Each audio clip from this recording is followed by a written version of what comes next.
Hi, Mum. Yep. No.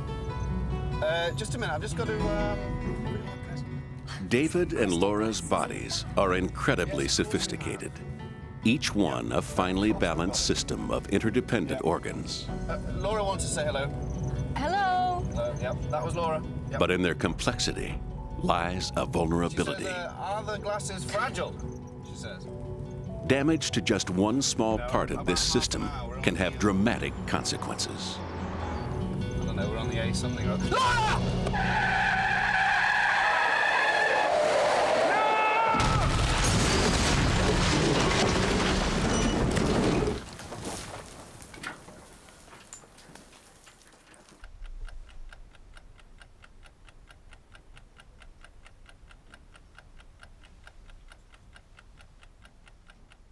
Even during sleep, David is aware of the world around him.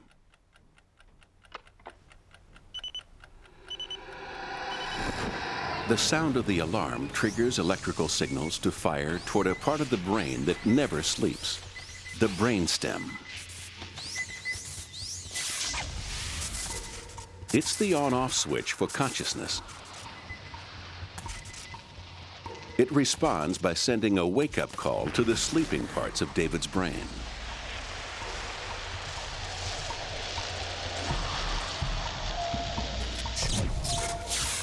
A single signal ignites a huge area of the brain into life.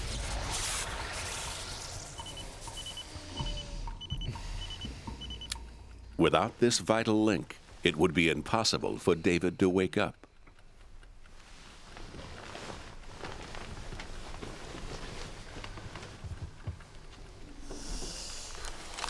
What time is it? It's time to get up. But I'm so comfy. I know, but it is time to get up. Not yet. Laura and David are their brains. Their thoughts and feelings, everything that makes them who they are, is contained within this single organ. But the brain can't survive in isolation. It's connected to every organ in Laura's body via a highly sophisticated life support system, the bloodstream. Every minute, Laura's blood makes a complete circuit of her body. It gathers oxygen from the lungs and nutrients from organs like the liver. Even minor organs like the spleen played their part filtering out poisons. So pure, nourishing, oxygenated blood can be delivered to her brain. If this supply were to be interrupted for just 3 minutes, Laura would die. You almost done there? Yeah, it's all yours. Oh, David, what am I going to do with this? This looks terrible. You have to iron these inside out. Yeah? Mm-hmm. You sure? I cannot believe I'm going to iron your dress. You're so good.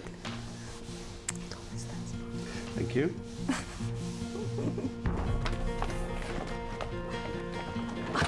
That's okay. Don't help me or anything. Hey, this is the 21st century. Lucky for you. Co-pilot, Yeah, how are we doing for time? a little late.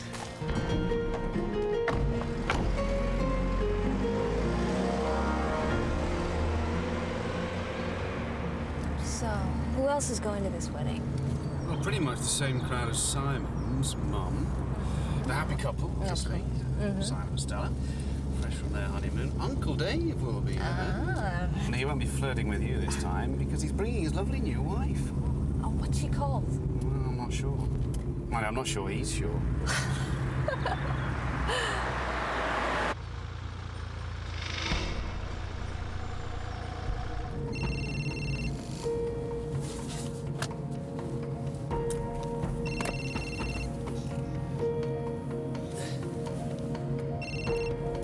Hi, Mum. Yeah. No. Just a minute. I just got to, Yeah, it's the crystal glasses in the back. Yes, of course, we've got it. Well, Laura wants to say hello. Say hello. Hello. Yep, that was Laura. And she says, are the glasses fragile? About half an hour. We're on the A something or other. Laura's brain registers danger. Her heart beats faster, pumping more blood into her brain.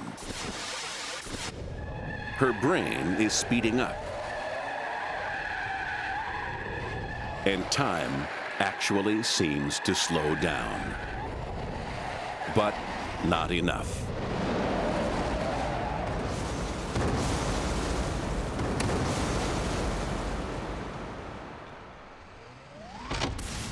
On impact, Laura's spleen swings violently out of position, stretching the blood vessels. One ruptures and starts to leak.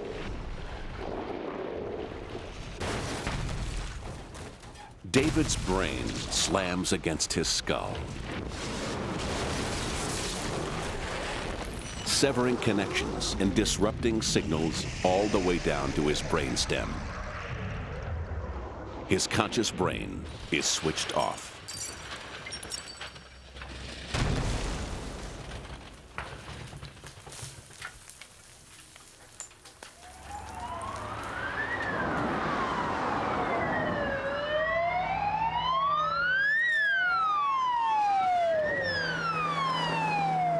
Okay, Laura, I'm just going to put this machine onto your finger.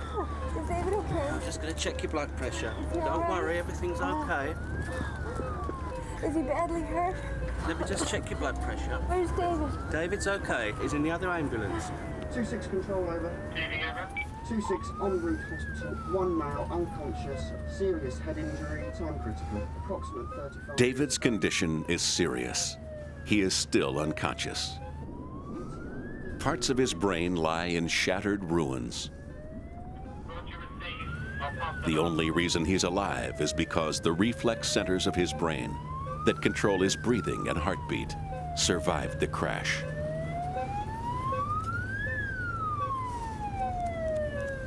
Okay, don't worry now. Laura is in better shape.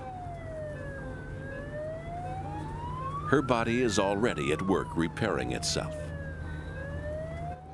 The blood from the ruptured vessel feeding her spleen is congealing to form a clot, sealing the tear and stemming the flow of blood.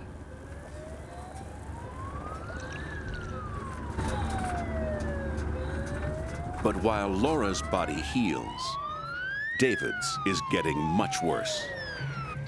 Beneath David's skull, a major artery has burst. But here the bleeding won't stop. Fresh blood is flowing from the damaged artery with such force that the congealing clot is simply pushed out of the way. It squeezes David's brain, crushing the area responsible for his vital reflexes. His breathing falters.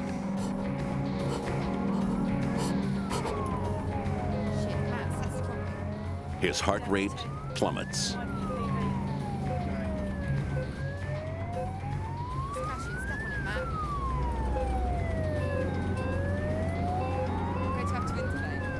And unless the pressure can be relieved, and soon, the brain cells keeping him alive will die. This is David. He's the front seat passenger in an RTA. He's been unconscious ever since I've been with him and apneic for the last 5 minutes. David? GCS of 6. Blood pressure is 180/90. He has a pulse rate of 50. 300 mils of saline gone in. He's now at hypoventilation. I'm Dr. Jones. Can you tell me your name? Laura. Laura, okay. What's the story? Laura's a driver in a low velocity David? Where is David? We're going to take good care of you, Laura, okay? Okay. My count. 1, 2, 3. The doctors don't know why David's vital signs are plummeting. and they haven't got much time to find out. Stop bagging him. Let's see how he's doing. David is still bleeding. The pressure is building, starving his brain cells of blood, quite literally squeezing him to death. That's our dropping, 85. He's not ventilating. No gag reflex. Bag him. His breathing has stopped. Get an anaesthetist. Bilateral air entry. No obvious blood loss. Pulse 55, good volume. There's no damage to his windpipe or lungs, but there is one vital clue. The pressure on his brain is crushing the nerves of his left eye, making his pupil dilate. Left pupil's up. Where's that anaesthetist? Suddenly, the stakes are higher. No time. Clear theatre. Get a neurosurgeon now.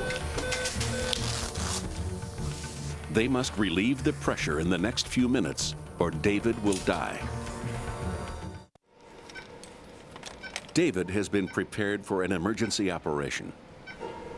Marker? His shaved scalp reveals a bruise, guiding the neurosurgeons to the injury. It's a delicate operation. 20% mannitol, please. The doctors need to buy themselves more time. I'm still going in. They inject a drug called mannitol into David's bloodstream via a drip. As it travels through the blood vessels of his brain, it draws out fluid, just enough to relieve some of the pressure on the brain cells that are keeping him alive. And blade. But only one thing can save David's life. The surgeons must open up his skull so the clot can be removed. Drill.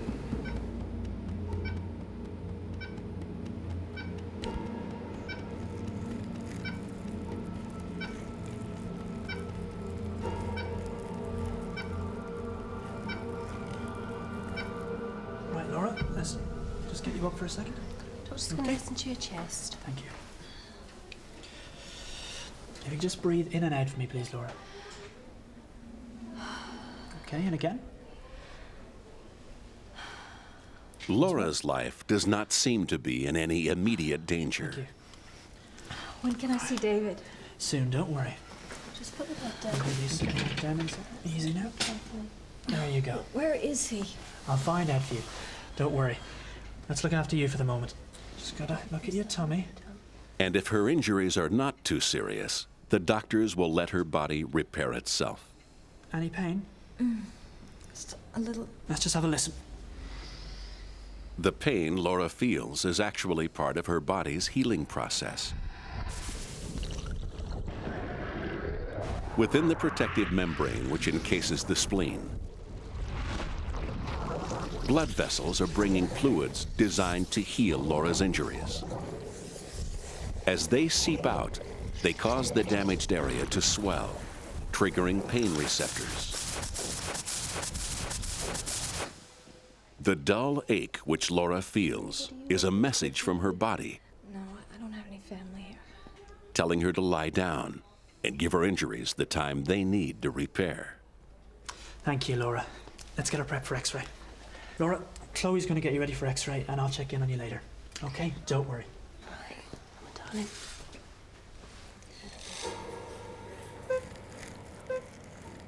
The surgeons have almost gained access to David's clot.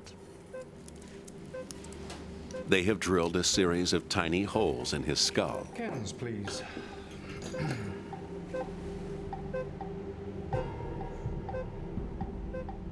Now, the bone between the holes is broken away, Nibbler.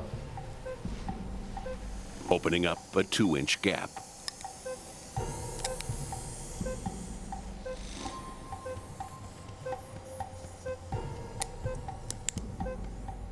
Finally, the blood clot can be cleared away. The pressure is instantly relieved, and blood flows back to his suffocating brain cells. The rupture is heat sealed,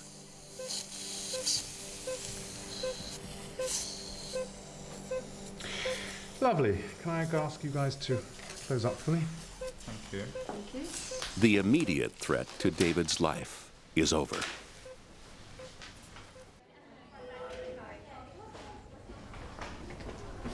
Laura, how are you feeling? Yeah, all right. Good. Well, your x-rays are fine. But we'd like to keep you in for observation. Please tell me what's going on with David. Is he okay? He's in intensive care. Can I go see him? I'd really like you to stay here. Look, I'm not going anywhere. I'm just going to be with David. Okay. But if there's any change at all, any pain at all, you've got to come straight back, okay? Yeah, okay. I'll let you get dressed. Laura feels okay, but she has to take it easy. Sudden movements could undo her body's delicate repairs.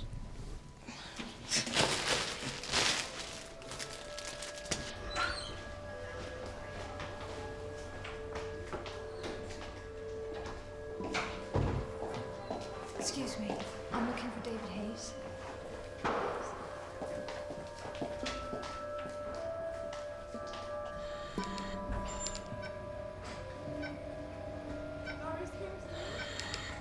Laura. They've sedated him. The doctor said the operation went really well. He's going to be fine.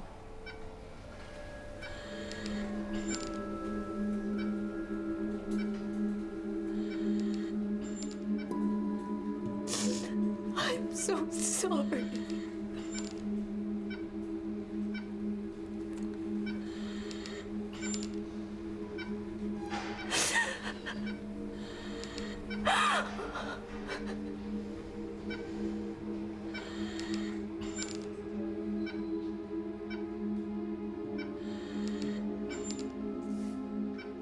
David's condition remains critical.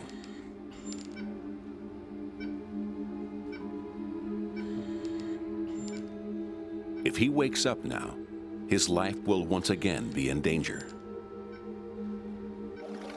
Just as in Laura's spleen, healing fluids are seeping out of the blood vessels in his brain, making it swell so much that any sudden movement might be fatal.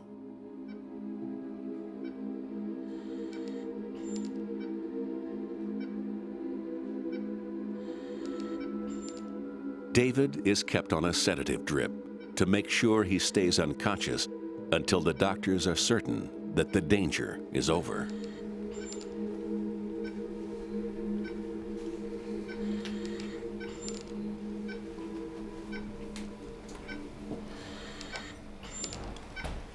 You should go home. I don't want to leave David. You've had a shock. Go get some rest.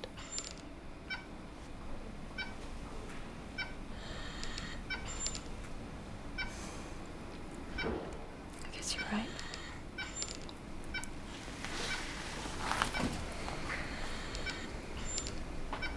I'll see you tomorrow.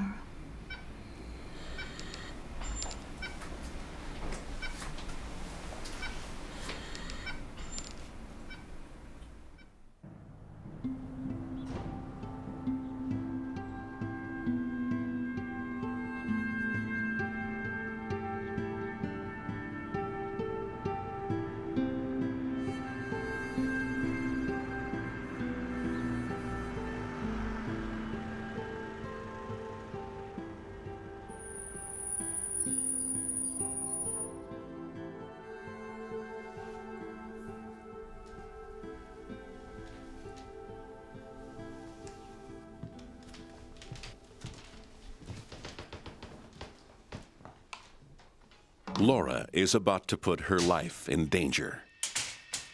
A sudden movement breaks the clot sealing her blood vessel. Once more, blood pours into the membrane around her spleen. If this keeps happening, blood will continue to build up until the membrane is stretched to the breaking point.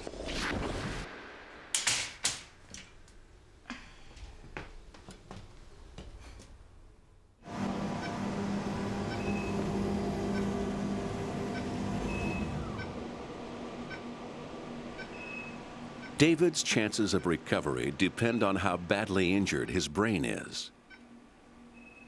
The news from the CAT scan is good. The swelling has gone down and there is no large-scale tissue damage.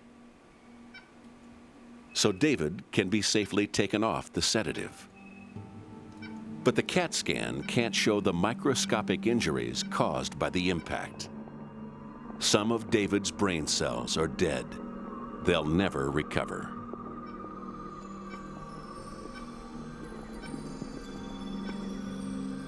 The full extent of these injuries won't emerge until David regains consciousness.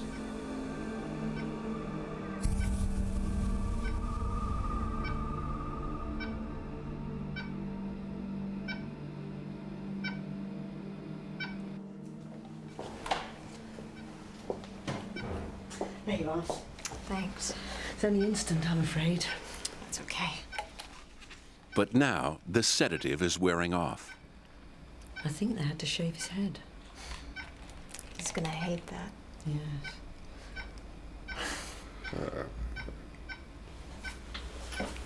David?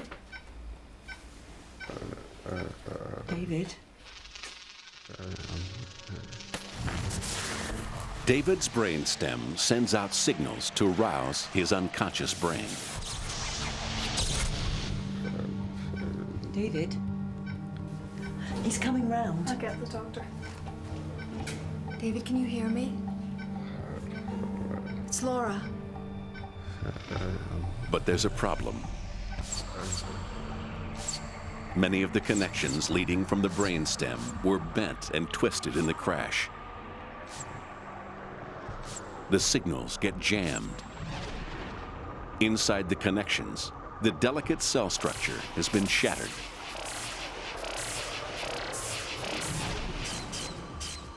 Because these signals can't get through, most of David's brain remains switched off.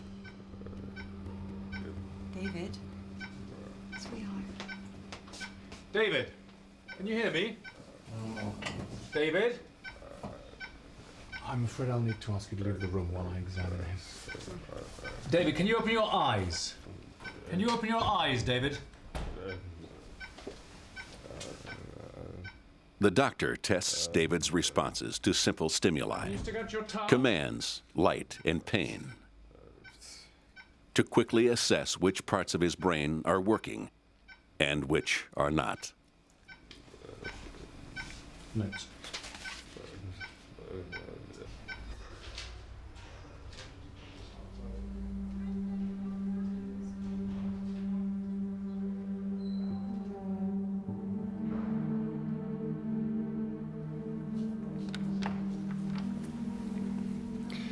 The news isn't good, I'm afraid. David is in a coma. Oh, God.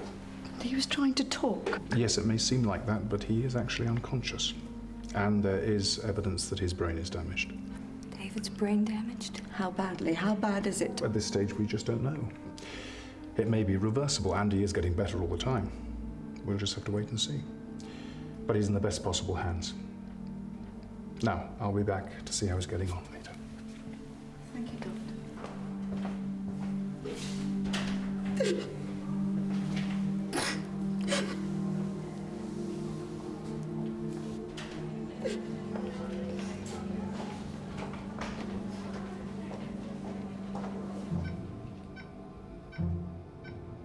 Coma is rarely a state of total vegetation.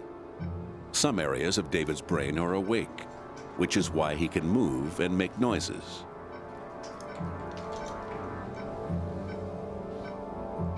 But that's about all. There's nothing else the doctors can do. David's brain has to heal itself.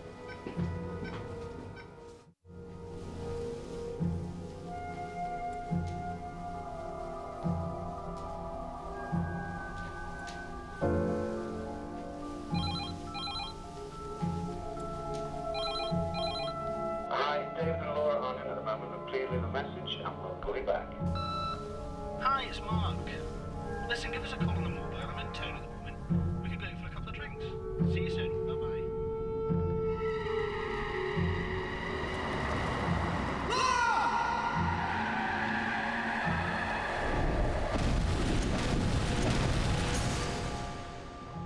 Laura's wound keeps reopening.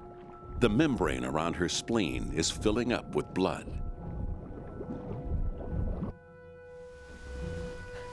She feels nothing but a dull ache in her side.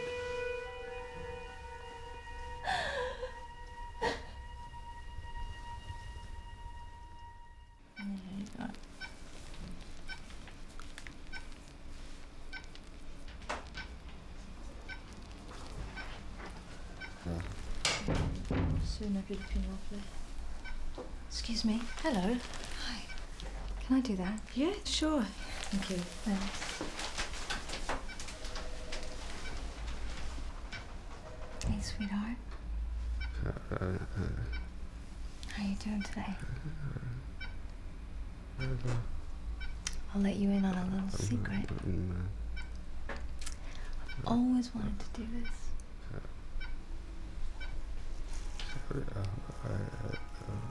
Deep within David's brain, the process of straightening the twisted connections has begun. Inside every damaged fiber, the shattered structures are rebuilding themselves.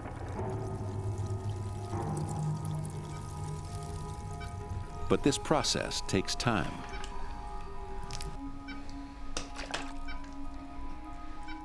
Your friend Mark called. Talking to coma victims can help speed their recovery. He says he'll be in to see you as soon as he gets back into town. A familiar voice triggers David's brainstem into action, firing signals in an attempt to rouse the inactive parts of his brain. Even though they don't get through, it's possible that the signals accelerate the healing process.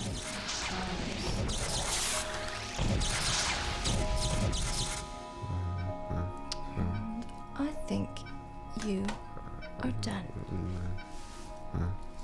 Not bad for a beginner.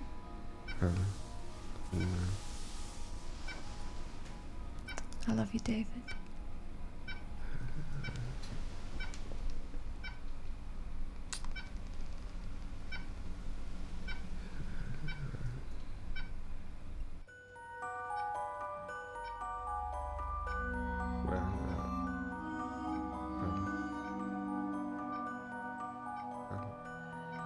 It's 8 days since the accident.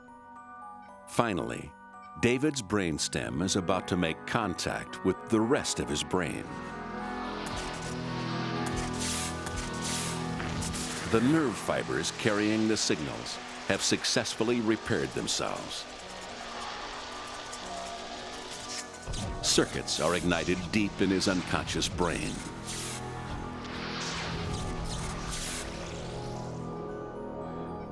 For the first time in over a week, David is waking up.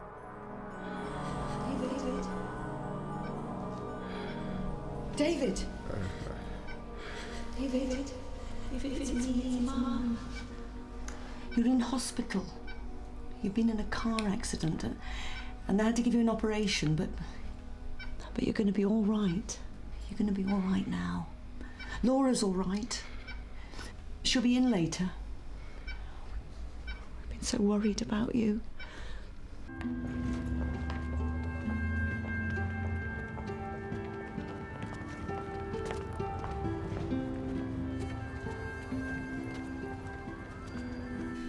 can you lift that hand off mine? No, just that hand. Leave the other It's only now that David's conscious that the full extent of the damage to his brain is revealed. Now, push against my hand. He's having trouble moving his right arm. Little weight on that. You feel these? You feel the thumb? And there is another, less visible problem. Can you push these fingers? Oh my God, David, sweetheart, you're awake. Who are you? David, this is Laura.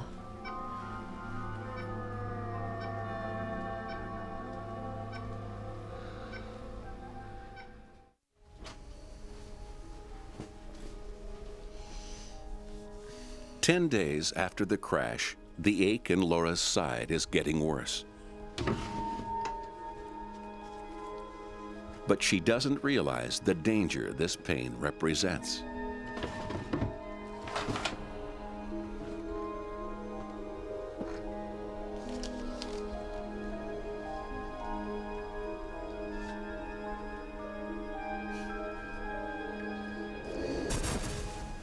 Blood has continued to leak from her broken vessel.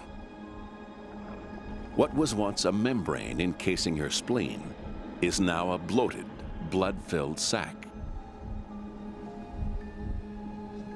Laura needs urgent medical attention.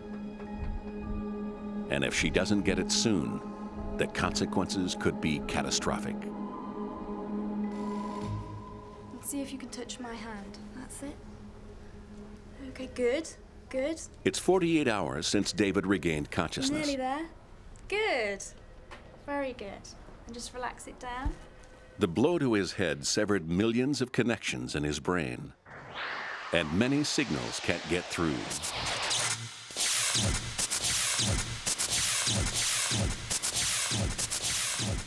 As a result, he has lost the use of his right hand. Feeling no pain at all? No, there's no pain.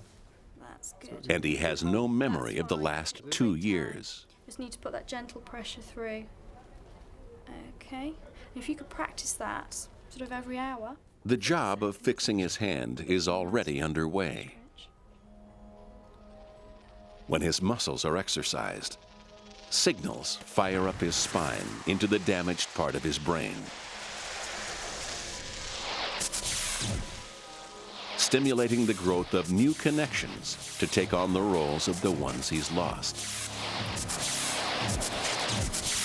How long do you think before I get full mobility back? It's difficult to say. David's brain is rewiring itself to regain control of his hand. So what else? What about the fingers? Because they're not doing very well. Well, at the moment, your fingers are quite flexed. So what I'd like you to Unfortunately, no amount of medical intervention will help David regain his lost memory.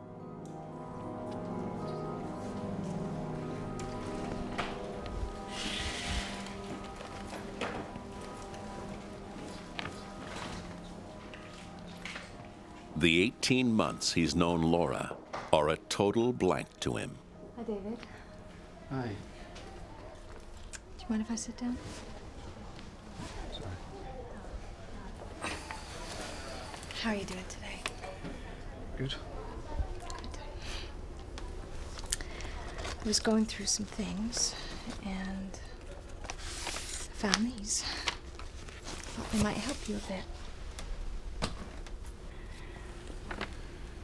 Do you remember this? We found this beautiful place by the river. Unlike physical skills, memories don't exist in any one place in the brain. No one knows exactly where they are stored, but every connection in the brain may be involved in some way. So a break to any one can mean loss of a whole range of memories.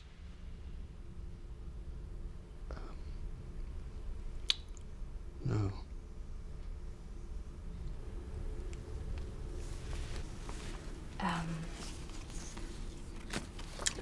This one.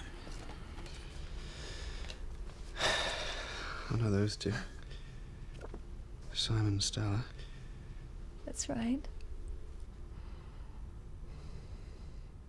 Older memories, such as the face of a lifelong friend, are imprinted in strong, well-established circuits.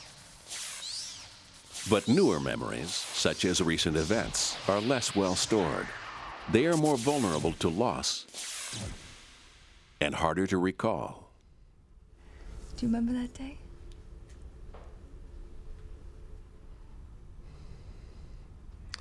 No? They had just got back from their honeymoon, and they spent... Sorry, when did they get married? About 2 months ago.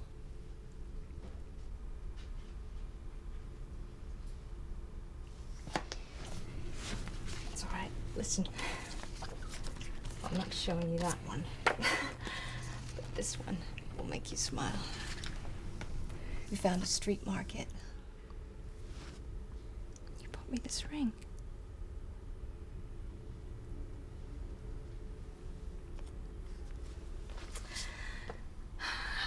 this one?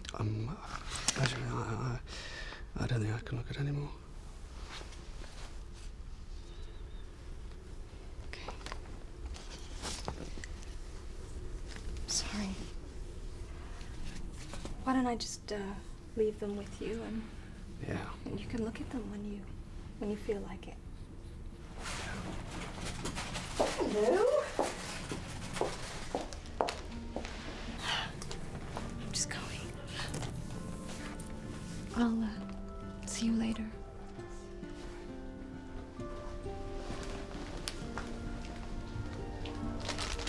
Hello, darling.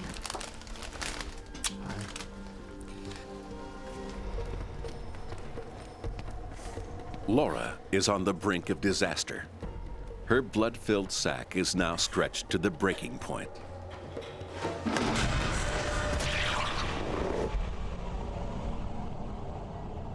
The impact has ripped the top of Laura's spleen.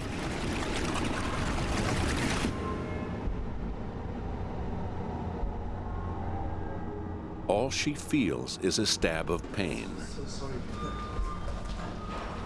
But a massive trauma has just been unleashed in her body.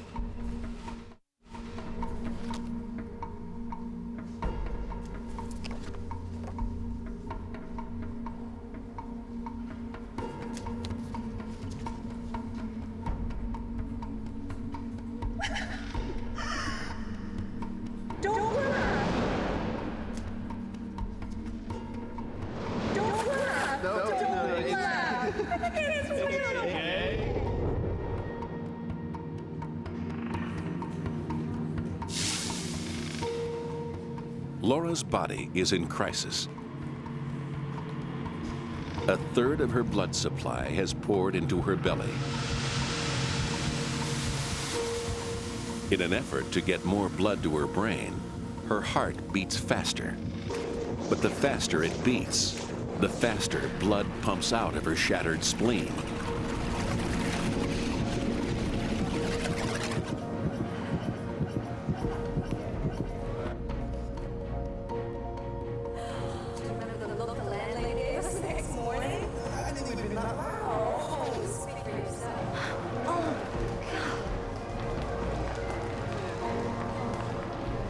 Laura's brain is being starved of life-giving blood.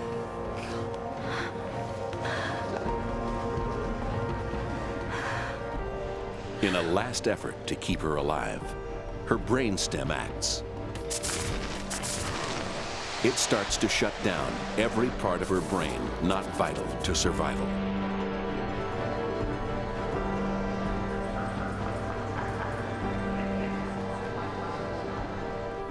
I love you, David. Laura?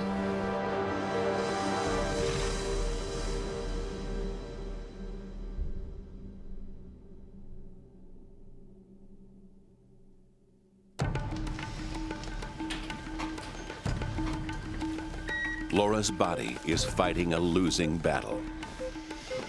Where's the blood loss? If the source of her hemorrhage cannot be found and stopped in the next few minutes, Laura will die. Let's get a surgical team down here, get some lines up, FBC, group and cross match. All the blood her body can spare is being diverted to the reflex centers of her brain. But there is barely enough to keep the cells going. Every drop of blood lost into her belly loosens Laura's grip on life a little more. Blood pressure 90/60. This is the woman from the car crash last week. Didn't anything show up on her ultrasound? We didn't do one. She seemed fine. Blood pressure 80/40. We'll have to get her open. Let's get her to theatre now.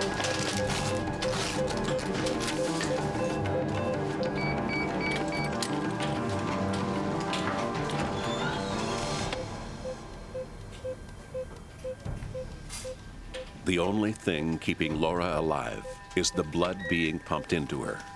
Okay, ready to go. Thanks very much. Pax, please, 200 pax, one for Liam. An enormous lake of blood has built up inside her belly. It's a bit distended. Knife, please. Just hold that. It's going to bleed like hell, so suckers ready, please. Okay, blood all over the bloody place. Just sucking that, please. As the dam bursts, she bleeds out faster than ever, draining blood from her brain. Suck me in. Take that. Take that. Okay, can we have a retractor, please? I'll have a little look in there. Thank you very much. The surgeon has only moments to find and repair the bleed. Lift up, please. Lift up. Thank you. But there's so much blood, he's working blind. His only hope is to locate it by touch. I can feel the right one over the liver. Just get over the back of that. Okay. Right, just coming across now to the left side. Lift up now. You can't see. Just lift higher, please. Right, it's her spleen. Definitely her spleen. Upper pole is shattered. I'm just getting my finger, index finger and middle finger around there. Having found the source, he clamps the artery leading to the spleen, stopping the blood loss. Okay, I've got control. What you like? She's stable, huh? Okay. Within seconds, blood starts to flow back to Laura's brain.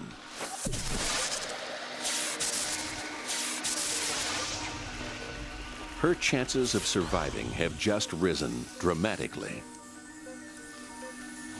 Now the surgeon has time to get a good look at her damaged spleen. Losing her spleen would weaken Laura's immune system Preserve some of the spleen. and mean taking antibiotics for the rest of her life. I think we can probably preserve about 60% of this. But trying to repair it is a riskier operation that might not seal the wound. Across the hilum. Again, soft tap across the undamaged bit. Okay. Let me just cut away the upper part. First, the damaged section has to be removed. Just going to sew across this raw edge close to the clamp. Very much. Okay. Stay there. The remainder is sewn up. A mosquito or something, just small artery forceps, just something on the end. Just hold that. I need you to follow me, please, Liam. Okay.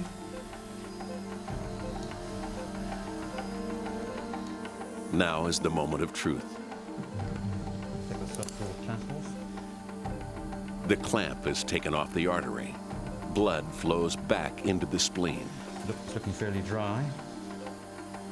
The seal is held. Okay, it's dry. I think we can just get on and close up. And the bleeding has stopped. Okay, I'll leave you to it. Thanks. Thanks very much Thank indeed. you, Jim. You want to do it? Yes, Jim, thank you. What are you going to use? Loop nylon. Happy with that. Okay. Thanks very much indeed. See you later. Thank you, Jim.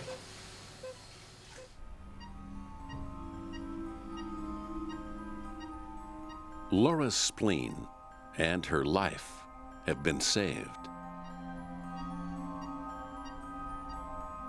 12 hours after her operation, the sedative is wearing off.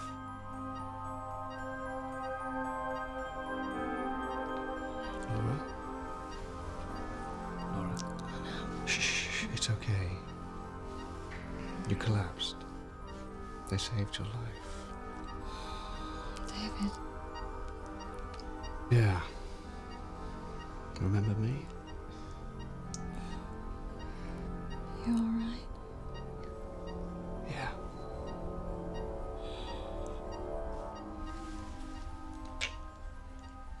David and Laura owed their lives to surgery. But without their body's ability to prolong life to the very last, the doctor's efforts would have been in vain. And ultimately, it is the body's remarkable capacity to heal that will allow their full recovery.